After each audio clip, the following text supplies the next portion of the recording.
Ndiek Sarré sur la mort de Moustapha Ba moom ci génnuk àdduna Moustapha Ba moom mii di Ndiek Sarré mu ne nag une déclaration choquante noonee la ko journal bi daal di titré noonee la ko jàngatee ni déclaration la boo xam ne daal tiital na ñëpp moom mi di porte-parole du gouvernement li nga xamante ni yëkkati na ko démb ci donc place publique bi jàll ci 24 heures itam mu ñëw ci Côte d'Ivoire la daal di xëy moom ci xëtam mu njëkk ak l'exclusion de Laurent Gbagbo de la présidentielle suscite donc la colère de son camp dàq gi nga xam ne daal dàq nañ ko Laurent Gbagbo ci présidentielle yi loolee fi mu ne nii daal nay jur mbiccoog mbaalo ak waxtaan surtout nag débat gu am solo wala débat gu takku ci camp wu Laurent Gbagbo moom 24 heures ñëwaat na ci bu baax a baax waaye des na ci revalorisation aussi des pensions faible capitalisation aussi ak projet de code unique de sécurité sociale FNR ñëwaat bu baax a baax ci Diomaye mi nga xam ni ne bat pas en retraite moom Bassirou Diomaye Faye xaddiwul yortuwul benn yoon ci donc secteur yooyu moom le projet de loi donc du code unique de sécurité sociale bi nga xamante ni dafa war a contribuer à améliorer donc significativement la gouvernance des institutions ba noppi jóge ci li nga xamante ni moom moo di de provenance donc sociale muy institution de provenance de prévoyance retraite du Sénégal di IPRES bi nga xamante ni donc ñëwaat na ci bu baax a baax ak classe de sécurité sociale CSS ak lii nga xam ni moom moo jëm ci wàllum institution de prévoyance maladie di IPMI moom daanaka yokku ci benn yoon moom mii di njiitu réew mi le président de la République daan na ci débattre lu bare bari démb ci conseil des ministres aujourd'hui mu ni nag la structure de la population sénégalaise ak lii di jëm ci wàllum allongement progressif de l'espérance de vie ñu ngi woowaat bu baax a baax une anticipation dans la gestion financière des dépenses sanitaires ak sociales notamment celles liées à la retraite et à la sécurité sociale donc mu ñëwaat ci bu baax a baax ci kàddu yi son excellence le président de la République Bassirou Diomaye Faye moom 24 heures waaye des na ci série de décisions unilatéral yoo nga xamante ni moom nguur gi moom rek moom moo koy daal di jël maanaam jël ay toog fi nga toog rek jël sa ay décision yoo xam ni donc ñoom waa CDEPS rafetluñ ko benn yoon le CDEPS donc tire la sonnette d'alarme ci donc ndogal yi nga waaye donc ci décision yi nga xamante ni nguur gi mu ngi koy jël à l'encontre de la presse Moustapha Ndiek Sarré ci biir journal ba léegi moom it mi ngi ñëw ci sur le décès de Mamadou Moustapha Ba. Il a été tué en France lii la daal di wax ne daal dañ ko faat fële ca France moom journal bi noonu la ko daal di titré mot pour mot ñëwaat na ci bu baax a baax moom mi donc di 24 heures jàll ci l'info yéenekaay ci Moustapha Ndiek Sarré moom mi la daal di xëy tué dans des conditions troubles moom nee na Moustapha Ba dañ koo daal di faat ci ay conditions yu leerul benn yoon Moustapha Sarré moom mi ngi jeté donc un pavé dans la mare mu ngi daal yokk xar mi karaw bu ñu sukkandikoo ci journal bi l'ancien ministre Moustapha Ba a été donc le premier à être reçu par le moom ci nettali gi daal nee na moom mii di Moustapha Ba moom moo nekkoon ki nga xamante ni moom la président de la République njëkkoon a recevoir donc par son premier ministre pour leur dire que donc les chiffres n'étaient pas exacts ne daal lu mu leen doon yëgal si ginnaaw bi ñu ko recevoir moom Diomaye ak Sonko moom mooy chiffres yi benn wéru ci ce ne sont pas de bons chiffres donc moom Ndiek Sarré loolee xam le ni ko démb il faut qu'on mène des investigations qu'est-ce qui est à l'origine donc de sa mort ne daal faaw ñu mener ay investigation xool lan moo daal di indi ak faatoom moom mi di Moustapha Ba il a été tué dans des conditions troubles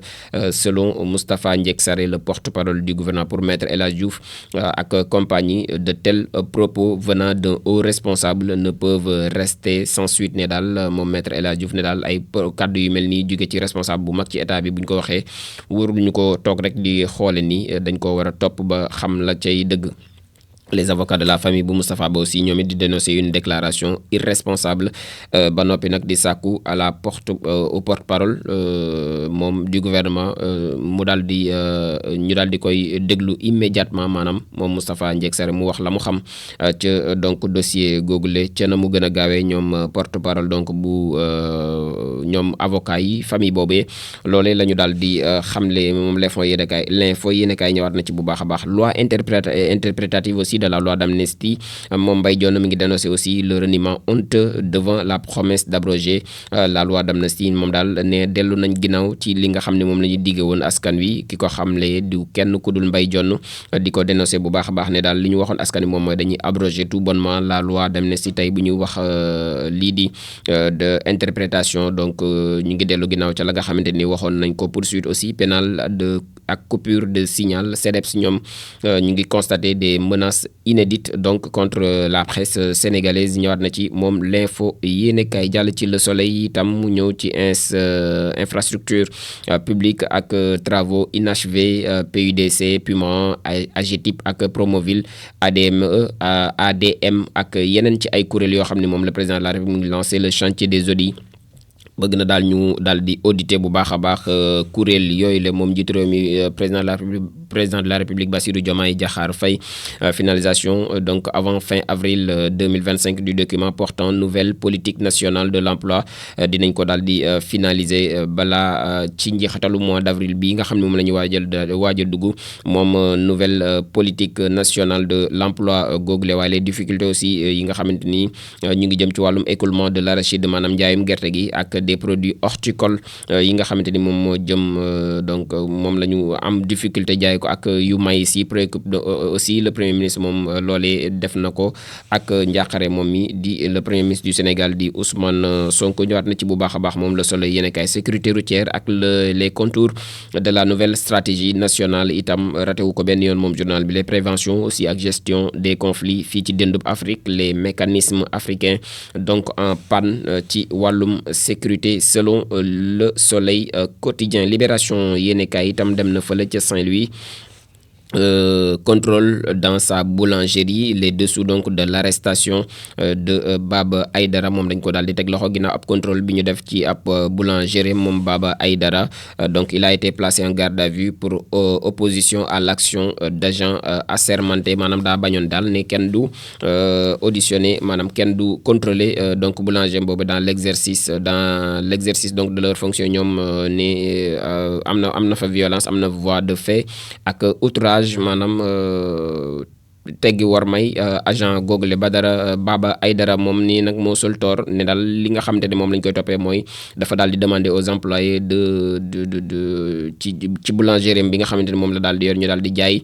pain à 100 francs donc format 115 grammes bi ñu daal di koy jaayee 100 francs nee na daal loolee rek la jàpp ni moom la def comme toor moom mi di Baba Aïdara fraude ak autour donc de la convention état employeur mu jëm ci wàllum fraude google donc pool judiciaire financier bi ñu ngi frappé donc au cœur d'une mafia ci wàllum fraude boobule une information judiciaire boo xam ne ubbi nañ ko après une enquête fële ca OFNAC waaye dem ci ay millions yoo xamante ni soutiré nañ ko donc durant la période de la Covid-19 sur la base de faux dossiers cueillis donc après un mandat d'amener ki nga xam ne moo di l'artiste comédien Moussa Seck moom écroué donc par le juge du 5e cabinet financier donc 2 autres personnes yoo xamante ni aussi inculpé nañ leen ñëwaat na ci bu baax a baax moom journal bi di libération yéenekaay libération googee des na itam ci Moustapha Ndiek Sarré sur la mort de Moustapha Ba il a été tué dans des conditions troubles ne daal dañ koo faat ci ay conditions yoo xamante ni leerul benn yoon les avocats de la veuve de Moustapha Ba exigent donc son audition Moustapha Ndiek Sarré j'ai le droit de m'interroger sur des faits marquants donc de notre actualité sans pour autant faire d'affirmation ne daal am na droit daal di interroger wu ci ay faits yoo xam ñoom ñoo marqué suñu actualité te bañ a def benn affirmation moom Moustapha Ndiek Sarré moom moo ko daal di xamle di ay tontu ci biir xët bu njëkk bu journal bi di libération yéenekaay le témoin quotidien itam ñëw na ci organisation du pèlerinage ak aj bu atum 2025 di aju Màkka gi entre innovation donc et recommandation ñu ngi ca daal di fas yéene daal di jëm lañ cay indi ak joyanti ak li nga xamante ni moom lañ ca daal di digle un nouveau système donc de préinscription avec la Banque islamique du Sénégal ñëw ci décentralisation des visites médicales ak une restauration aussi adaptée grâce au tiers de traiteurs sénégalais waaye tam un calendrier de vol optimisé pour un départ fluide vers un pèlerinage donc plus organisé et accessible loolee loolee le journal bi daal di xamle waaye des na ci l'adjudant chef Moussa Sissoko mi nga xam ne moom c'est un héros oublié dépouillé de sa retraite ñëwaat na ci bu baax a baax ak des cendres aussi ak du sang yi nga xamante ne moom la ñu daal di fekk la tragédie d'un peuple dans Terre Rouge donc ñëwaat na ci bu baax a baax meurtre fële ca Al Marinas. Donc le procureur ngi requiert 12 ans de réclusion contre donc le restaurateur muy donc ñi nga xamante ne dañu fa daal di ñàkk seen bakkan. Walf Quotidien itam ñëw na ci regard extérieur bi nga xam ne am na ko ci au non aux lois scélérates donc di loo xamante ni kii di Mbaye Dione di député maire moom moo ko daal di fësal waaye ci processus électoral gi moom Walf Quotidien ñëwaat na ci les vieux démons guettent la Côte d'Ivoire ne daal buñ mayul Côte d'Ivoire bukki ya ko matoon dana ko mataat ci élection yi nga xamante ni moom la daal di jëm. Walf Quotidien ci xëtam mu njëkk des na ci sortie sur la mort donc de Mamadou Moustapha Ba moom Ndiek Saré secoue donc la République. Moustapha Ndiek Saré daal la mu wax démb ba léegi mi ngi yëngal République bi. La veuve exige son audition mi ngi ci page 3 bu Walf Quotidien. Le Soleil Quotidien itam ñëw na ci infrastructure jàll nañ Le Soleil léegi donc dañuy dem ci L'Observateur da ko indiwaat. L'Observateur ñëw ci Tahirou Sarr moom transféré au Cap Manuel moom Tahirou Sarr ginnaaw Rebeuss ma nga fële ca Cap Manuel tout s'est joué donc entre le week-end et ce début de semaine daanaka fa la ñu daal di tënkee lépp taxañ yóbbu fële ca Cap Manuel. L'homme d'affaires passe d'une cellule de plus d'une vingtaine de détenus à un dortoir plus restreint maanaam jóge na ci cellule boo xam ne daal ñu ngi ko doon partagel ak ñu bëree bëri waaye fi mu ne daal mi ngi jëm ci ab dortoir boo xam ni moom moo gën a daal di donte confort amul ci prison mais moom moo gën a tane ci moom mi la visite donc du DG et le sort donc de Farba Ngom loolee yëpp ñëwaat na ci moom journal bi di L'Observateur. Cheikh Ndiaye moom l'entretien aussi bi nga xam def na ko avec l'ex-coordonnateur de la direction générale de la comptabilité publique et du trésor ñëwaat na ci bu baax a baax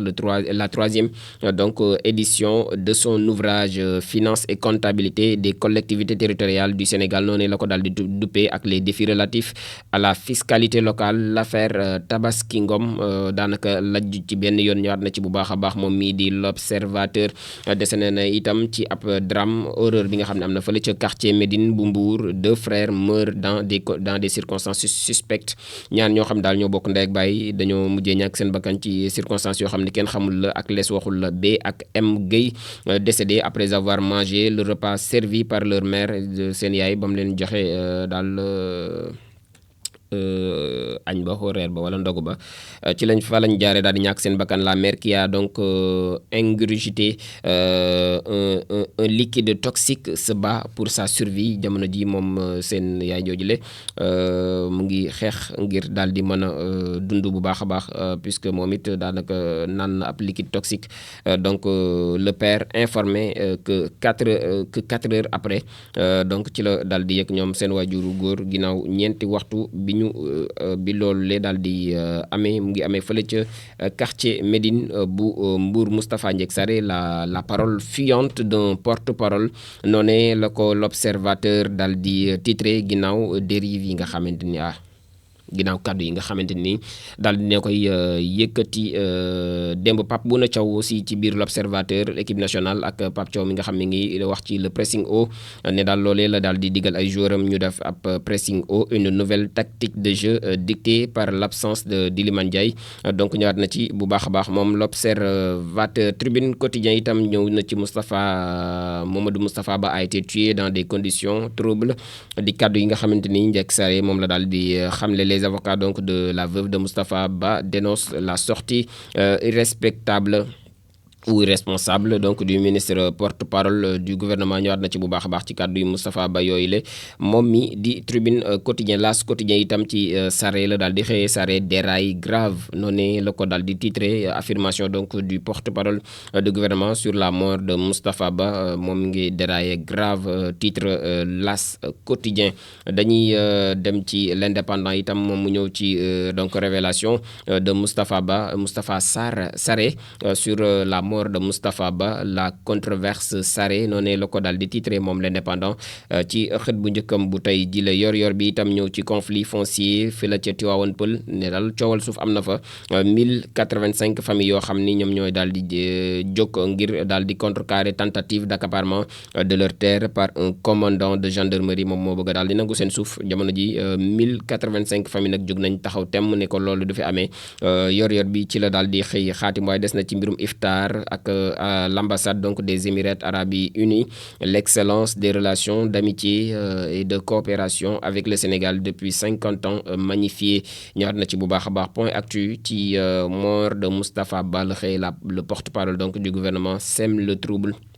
moom Moustapha Ba jamono ji mi ngi yëngal bu baax a baax la toile ñëwaat na ci bu baax a baax moom point actu direct news itam ñëw ci l'accusation a été donc